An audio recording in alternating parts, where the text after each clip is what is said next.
Hi, everyone, and welcome to episode 30 of Blue Leadership with your host, Dennis Nayer. Dennis is a 26-year law enforcement veteran and retired chief from the state of New York. He's also a proud graduate of the 240th session of the FBI National Academy and the 61st session of the FBI LEDA Command Institute. The Blue Leadership podcast is brought to you by the nationally ranked Master of Science in Law Enforcement and Public Safety Leadership program at the University of San Diego. You can learn more about the LEPSL program at criminaljustice.sandiego.edu. With that, I'll kick things over to your host to introduce our featured guest. Thank you, Maddie. And yes, we are at episode 30. It's crazy how many of these we've done so far. And today's guest is Captain Randy Moody of the Aurora, Colorado Police Department. So a little bit about the captain. 31 years in law enforcement. He currently oversees the organizational development of the Aurora PD. He has a BSW in social work, a minor in criminal justice and music education, which we might talk about a little bit in the podcast, from Missouri State University. Proud MS LEPSL graduate.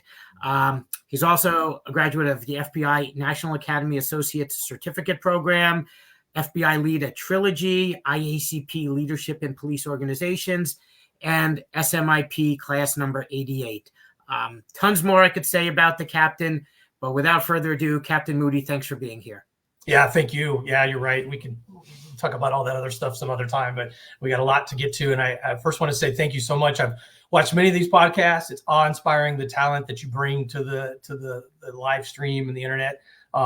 It's such a great thing that you do and that the University of San Diego does, and Dr. Fritzvold in the program. And it's what puts the LEPSL program over the top, that it's constantly staying engaged with those that are graduating, who have graduated the program. And it's just fantastic. So thank you so much for having me on here. I'm humbled. Awesome. Well, thank you. And so I'm going to jump right in. One of the topics that is so important now in contemporary policing has to do with what we call as emotional intelligence.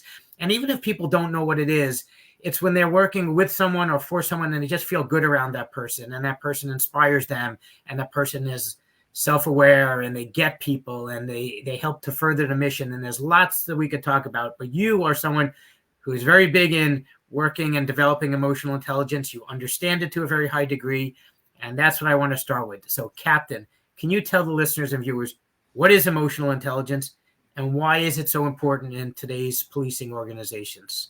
Right. Thank you. It's still a journey for me, so I'm still learning. I haven't mastered it by any stretch, which is the great part about this, is you're constantly learning. But I call it the new officer survival for law enforcement officers. It really is. We've always taught tactics and how to survive physically. And I think now it's important that we're teaching our folks how to survive emotionally. And a year ago, I was fortunate enough to attend a training through Talent Smart EQ. And yes, it's a bit of a plug, but talentsmarteq.com. They actually have a developing EQ and policing track and branch of what they're doing. It's based on work by Dr. Travis Bradbury and Dr. Gene Greaves. And I was fortunate to go there and become a trainer in emotional intelligence and bring it back to our organization. So their definition of emotional intelligence is your ability to recognize and understand emotions and your skill at using that awareness to manage yourself and your relationships with others. So recognizing, understanding, and managing are the three key things in that definition. And they define the 4 core emotional intelligence skills across 2 competences. And one is the personal competence. So it's your self-awareness, understanding yourself, and then your self-management, how you respond to emotions. And then social competence, which includes the skills, social awareness, and relationship management. And I think it's always important to explain to cops. Cops want to know the whys, right? This isn't about, this emotional intelligence training is not about sterilizing your emotional response, but it's about understanding, we have, the research shows, over 400 emotional responses a day, or episodes, if you will. And when you look at all the stimuli that we bring in to our body, comes in the base of the brain and works its way first through the limbic system. And that's an evolutionary thing back when cavemen had to survive, right? So this creates your fight, flight, or freeze. It's that initial emotional response that you can't control. But what you can control is how you respond to that. And part of that is we want that emotion to get to that frontal cortex, that frontal lobe, where your rational brain. So then you can create a appropriate response. And I look at emotional intelligence in this way, in both acute and cumulative, in my opinion. Acute are those things that happen to us right away. So if it's on the street, you're faced with a threat, somebody in your face, one of those things, how you respond, right? That anger response, so that we're not over responding. And sometimes that's where we see police brutality or an inappropriate response. And that's what gets us in trouble. That's why I talk about officer survival. And I think the other key point to emotional intelligence and understanding it is the cumulative emotional stress that we suffer, whether it's administrative, which we hear all the time, is we get more stress internally, but we're seeing more coming from outside as well, right? The public outcry to the police, suicides through the roofs. We all know the studies on higher heart disease and blood pressure and all of those things. But emotional intelligence and what I learned through TalentSmart provides you the skills to address each one of those four skills, the strategies to address each one of those four skills to improve your emotional intelligence. And research again shows that we can actually improve it by building new neural pathways in our brain that allows us better responses to these kinds of things. Yeah, that's amazing. And, as I'm listening, there's so much to unpack. I mean, we look at de-escalation, and if someone's first emotional response is anger, or to be in that, like, from a conflict resolution point of view, in that aggressive or competitive stage versus, hey, how can we collaborate and make this work? And it's interesting because, again, we know those people that they just rile up everyone that they come in contact with, and other people just have no idea of how their affect hinders others. I read a quote we talked about off air recently, and it said, like, good leaders or bosses, they make people feel safe. And you could transfer that to not just bosses, but people in general. And whereas bad leaders or bosses make people feel anxious. And is that part of the emotional intelligence?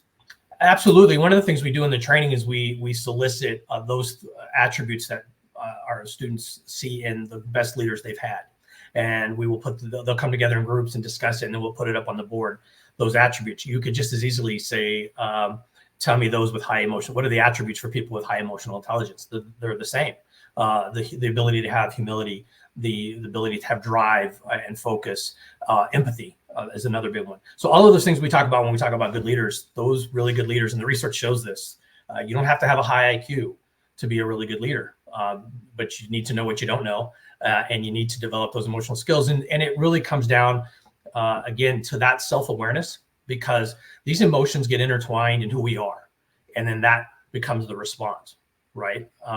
So it's key for leaders. And this is another big piece of this, is that, and I tell our new leaders, we have so many new leaders who've had a lot of turnover, and I tell them, whether it's emotional intelligence or wellness resources or resiliency, whether you want to practice yours, and hopefully yours is better, you need to be giving your people these skills. You need to be showing them where to get them.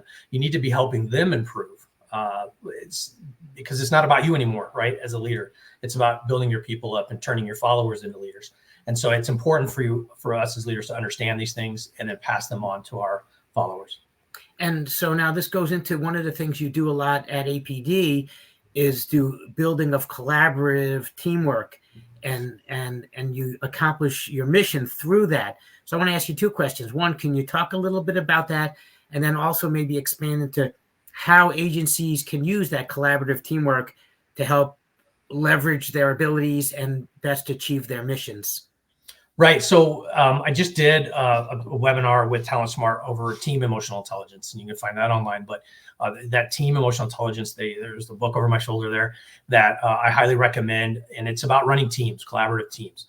And it starts, in my opinion, with that strong leader up front. That strong leader has to have a high emotional intelligence, because they have to be able to understand that, have that social awareness, to understand those in the room, bring a diversity of thought to the table, and be able to allow those voices to be heard without being shut down from the others, and bring that to the table. So that is important. And then mutual respect within that team, being able to let others be heard. And I tell you a couple of things, just for me, all the different patrol teams that I've had over the years, we bid every year. So bringing different teams together. One of the great challenges I had was running an auto theft task force, which was multi-jurisdictional. So you're bringing in people not only that come from different backgrounds, but they also had different rules and different things they had to follow in their own jurisdictions, and then make those work with the task force. And speaking about internally with the department, we have a force review board. And again, you have to have a strong leader. You have to be able to allow all the voices to be heard. And there's so much respect during this force review board. And we're analyzing the force used by our officers that comes through the force review board. And we're very critical, and we're very constructively critical. And we don't let things get biased. We're going to always give that feedback, that coaching that we're going to give back to those officers. But we've had some spirited conversations, but it's all been respectful. And then one step further, and this is probably the most important part, is the collaborative efforts you have with the community. Being able to bring folks from the outside that don't necessarily understand what we're doing, what law enforcement is about, and being able, especially, to have that empathy, those listening skills to hear the concerns of the community, and then bring that in with what the mission is of the police department. And so all of those things are crucial. And emotional intelligence is at the foundation of all of it. It's a foundational skill that affects so much of this. Yeah, and it sounds so much of connected to the conflict resolution course that we teach in the MS Lepsel program, because we talk all about that empathy and the active listening and how it connects with emotional intelligence. And it's really great to hear you putting it into practice in the real world. And, I have a question. So managing upward. So obviously we talk about the value of emotional intelligence for leaders, but if someone's at the line level, then it would actually still have value, because maybe it would help them manage upward if they have a bad boss or someone who maybe lacks that skill set. Can you share your thoughts on that? Yeah, I think first of all, it starts with our self-regulation, right? And I haven't always been good at this, and I readily admit it's part of my journey, but it's regulating your own emotions to those challenges. If you're being led in a way that you don't like or you don't agree with, you still have to understand that, okay, you feel a certain way, control that in your responses. And I think that's key. And then I think having the hard conversation. You would hope, again, that as a leader, you're creating an environment where people can come to you. I used to do this in briefing all the time. Or in team meetings at the very end, I would always say, does anybody want to call BS? Does anybody want to challenge? I welcome it, but you have to create that environment. And hopefully you're doing it as a leader and your leaders are doing it for you. But once you do that, and then you get that feedback, you can't cut them off at the knees. You have to listen to it. And that's the important part. So it takes courage to be able to step up and do that. You have to, again, know yourself, know what your values are, and be willing to have those hard conversations. And then you have to live with the results, right? If you're leading up and that's not making an impact, or it's not changing anything for you in your environment, then you have to make some decisions. And then you go back to some of the things we talk about with wellness and resiliency. How are you handling the stress of that situation? And there's a lot of different strategies. And that's one of the things Talent Smart does, is they, when you do the book, they have a self-assessment, and the book talks about all the different strategies. And whether you're using Talent Smart or you're doing your own research and you're looking online and you're finding those things. I mean, emotional intelligence is embedded in these wellness programs that we're seeing catch on across the country, which is fantastic. And then resiliency and those kinds of things. It's all tied into emotional intelligence, which again is a foundational skill that affects so many of these others. Yeah, and clearly it creates a culture, and it's a positive culture versus a box to check and a one and done type mentality, which is, I think, so important. And what I feel is a nice segue is, so Aurora PD is no different than so many other police agencies throughout our country, and has not had too many breaks, especially they've been in the news with some things, and you've been under a consent decree. But as a byproduct of that consent decree, you actually came up with a coaching for improvement type of training or philosophy within the department. And I would love for you to share a little bit about that. Yeah, so it actually came out of what we were already doing in the field training program. So those familiar with field training may know something about it, but it's a 4-step process that first identifies or recognizes the difference between a performance failure and an actual misconduct. And you kind of get into the mentality of an officer, why they did what they did. So it's different when somebody knows exactly what they're doing and they're violating policy on purpose, if you will. There's intent, versus someone who maybe hasn't performed a task in a long time, or perhaps they just made a mistake in trying to perform that current task. Is that really misconduct, or is that just a performance failure? And I think historically, and especially across my experience, a lot of times it was just cut you off the knees, write you up, and move on. Don't do it again. But this coaching for improvement takes that deep dive, and it's a 4-step process. first you recognize the problem, and we hand out these placards, and we do a lot in our training about understanding our followers. So we talk about personality assessment, knowing who our people are, how they learn, and those kinds of things, all crucial to even before you get into this. But the first one is identifying the problem, and we use a template. We teach our leaders to use this. First, identify where the problem, or excuse me, where the task is stated. Is it in a policy? Was it my direction to you to do A, B, or C? Because sometimes this will open our eyes to a policy failure, or maybe the policy wasn't clear and defined. And sometimes I don't think we do a very good job of doing kind of a forensic review of ourselves as an agency when someone makes a mistake. So at this stage, you might find out maybe the expectation wasn't clearly identified. But once you identify and you outline what occurred, then you talk about the follower's expectations or the member's expectations. So for example, they mess up a tactical situation. So the expectation is you will complete the tactical task per our training doctrine. And you'll outline that. You work with the member to put that into writing as a part of the response. And then the part that I love most is what the leader expectations are. So what am I going to do to help you as your leader? And this is great because it doesn't just me writing you up. It's no, I'm going to be responsible for maybe bringing in somebody to do a debrief with you on that situation. I'm going to set up the training for you. I'm going to talk to you. I mean, it could be as simple as I'm going to provide you the policy. You can make this as small or as big as you want, but it holds that leader accountable for their members' performances. And I think that gets missed a lot. Go ahead. Yeah, and what I'm hearing is coming through loud and clear is there's ownership, and there's that ownership at the higher levels where sometimes, as you said at the beginning, cut the person off at the knees, write them up, move on. But what you're doing is that forensics review of what can you as an organization or as a leader do better, correct? Correct. And then that last piece, that fourth piece is, we call it for goal for completion. It's how do we know you know now, right? So these are kind of like mini performance improvement plans. They can be as small or as large as you want them. They remain open. So I might sit down with the member. We talk about the plan. We put it in place, and then I'm going to keep revisiting it. I've had these where they went on for months. And at the end, how do I know you know? So it could be as simple as you just tell me, or I watch you demonstrate it, or I have you teach it, which is always a good one. And so that way it holds the department accountable for the mistakes. It puts our eyes on it as an agency. Could we have done better? Are we really teaching it or instructing it the way we should? We're holding the member to a certain performance standard, and we're holding the leader to account. Why are your folks doing this? And I'll give one great example. We talk, you and I talked about extreme ownership, right? Which I absolutely love.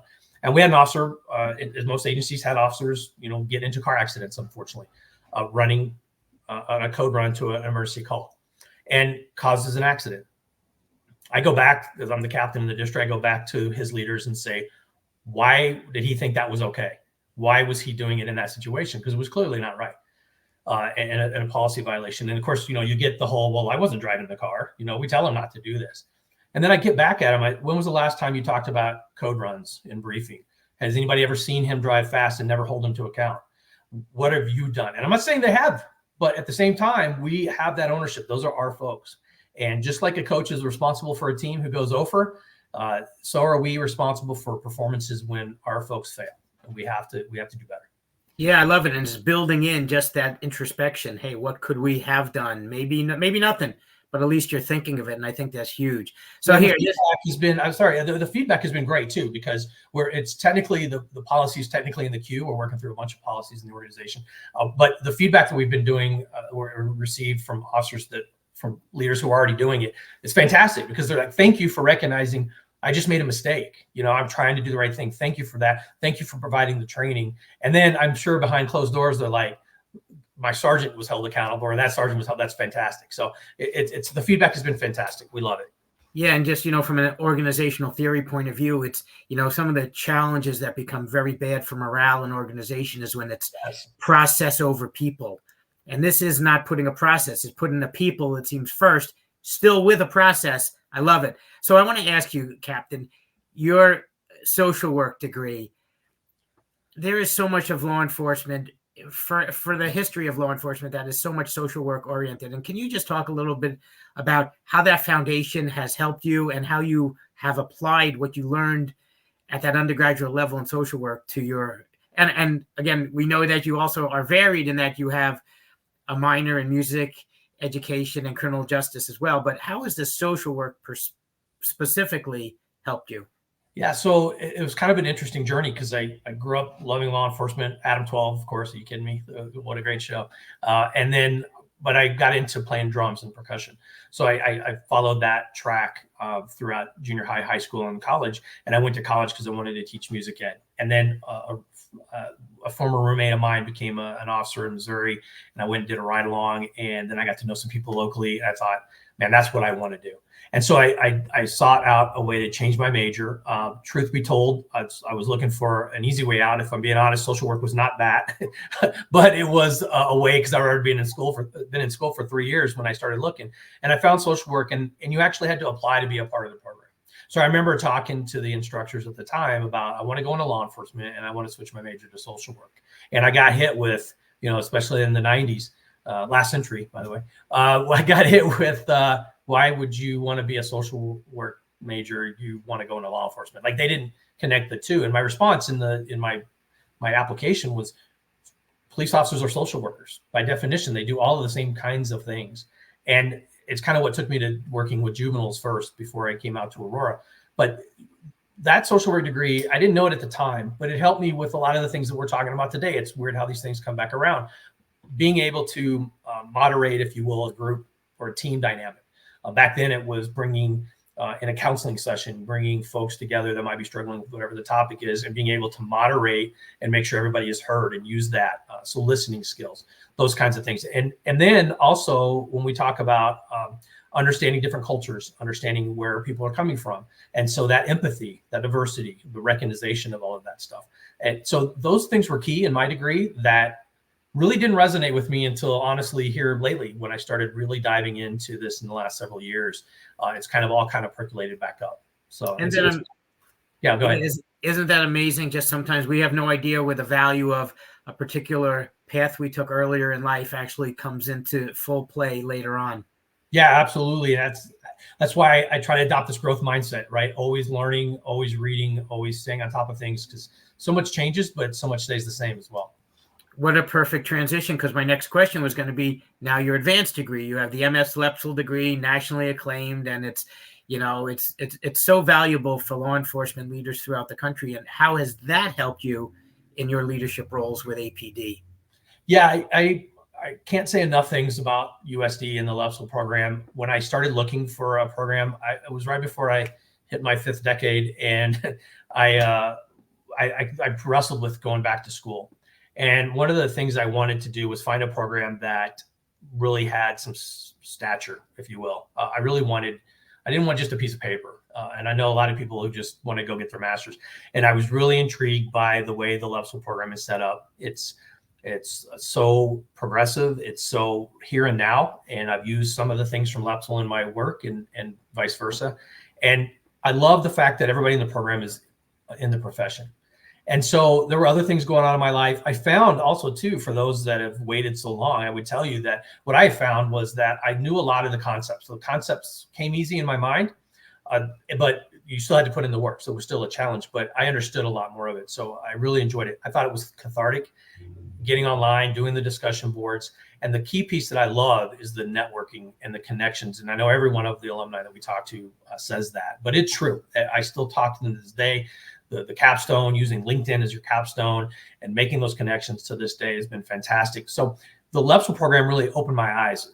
It got me out of my bubble, if you will, from just my little department and what I was doing, made those connections. It opened my eyes to, no, I am doing the right things. The things we are doing are good.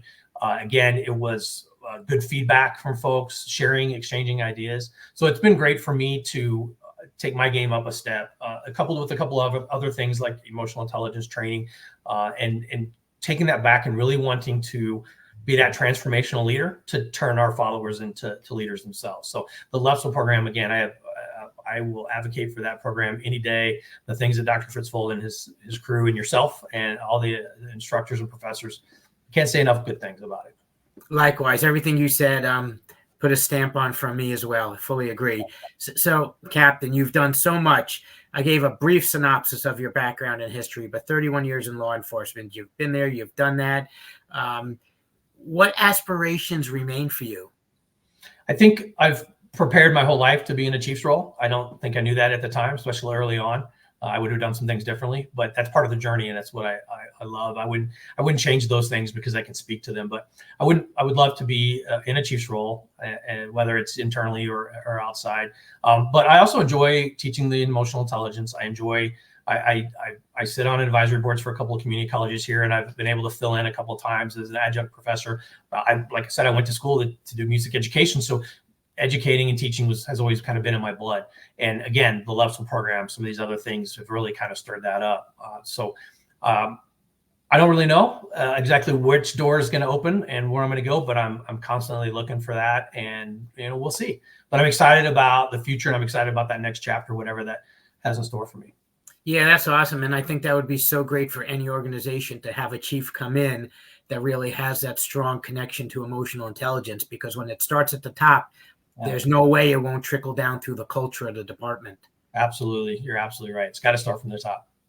So the way I always like to ask the guests as we wrap things up is leadership. Leadership is so important, and it's this topic that we can go off in all these different rabbit holes, but from a perspective of philosophy, of books or podcasts, are there any philosophies you adhere to that you'd like to share, and or books or podcasts? And I know we talked a little bit about extreme ownership. Maybe we'll talk more about that, but please share your thoughts. Yeah, when we started teaching leadership to our leaders in the district that I was in at the time, we go over all the, democratic, autocratic, transformation, all those different philosophies and mindsets. And the one that really, you have to be versed in all of them, right? We talk more now about situational leadership. You can't just adopt one. You have to be able to cross all the different philosophies. And the one that really resonates with me is that transformational leadership, like I mentioned, especially now. When we were going through COVID and some of the issues that we were having, we found morale was low. We're seeing a lot of turnover, and some of the feedback was we weren't giving our leaders the skills to get through some of this stuff. And then by default, then it wasn't trickling down to our boots on the ground, our officers. So that's one of the things we talked about. But that transformational leadership, that building up your folks for the next step, because we always talk about leaders aren't about how many followers you have, right? It's about how many leaders you create. They always talk about the coach's tree, how many coaches came from that coach's pedigree or whatnot. And so that to me is my reward. I would rather have that any day than certificates and medals. I'd rather know that folks got something out of what I was able to provide them and went on and became better leaders. So that's really what I try to focus on, is that transformational. I read, I'm a bad reader from the standpoint that I don't read fast enough. So it takes me seemingly forever, but I love to read. There's a lot of books out there. I can't say enough about the Talent Smart books. They have a new one out, Emotional Habits by Travis Bradbury. That's getting was number one for a while. But podcasts, I try to listen to podcasts. I try to listen to Blue Leadership podcasts when I can. But books like Team of Rivals about Lincoln, when you talk about Lincoln bringing in folks from different political backgrounds, his political adversaries, and then once he became president, bringing them onto his cabinet, blows me away. And I often wonder, if I was ever chief, would I have the courage to bring my adversaries on as advisors? And so that's an interesting concept. But any of the leaders from World War II, you can learn stuff from. So I like history and reading about those. The extreme ownership was eye-opening from the standpoint of, we are so quick to say we had no control over, and we couldn't do anything about that. And then extreme ownership really shows you that, no, you have to own that. And that was a fantastic book, and I'm reading the second one. I think it's the second one now. So I say there's not just one, right? There's plenty out there, and I would suggest to every leader, just keep reading and reading podcasts, reading case law. I mean, just knowing, right? Being in the know on things that are changing, understanding what's going on in your community, those kinds of things. Constantly be reading and watching. There's great movies out there too, right? So. Yeah, I can't just pick one. It's like asking who's your favorite kid, right? Yeah, that's a great answer. And what I really like that saying you said, that a good leader is not how many people follow them, but how many leaders they create. And that's an amazing philosophy in itself. I know Maddie's going to come in and close us out. I just want to say, Captain, thank you for just sharing for the listeners and viewers the concept of emotional intelligence, why it's so important, a little bit about your journey, building teams and leadership in general. So, Captain, many thanks. And And I think a lot of the listeners and viewers are going to get a lot out of this episode. Yeah, thank you so much. And I'd welcome anybody to reach out to me on LinkedIn. I would love to have more conversation, provide you more resources. Like you and I discussed, we could do this all day, talking about emotional intelligence and the strategies and the skills. So thank you so much for having me on here. I'm very humbled by it. So thank you. Well, just to reiterate, to Dennis and Captain Moody, thank you both so much for your time today. And to our viewers, we appreciate you taking the time out of your day to meet the law enforcement heroes and leaders who are part of the MS Lepsel family. If you would like to watch previous episodes of Blue Leadership, you can find them on the video tab of our Facebook page or by searching USD Blue Leadership on YouTube. Thanks, everyone. We will see you next time.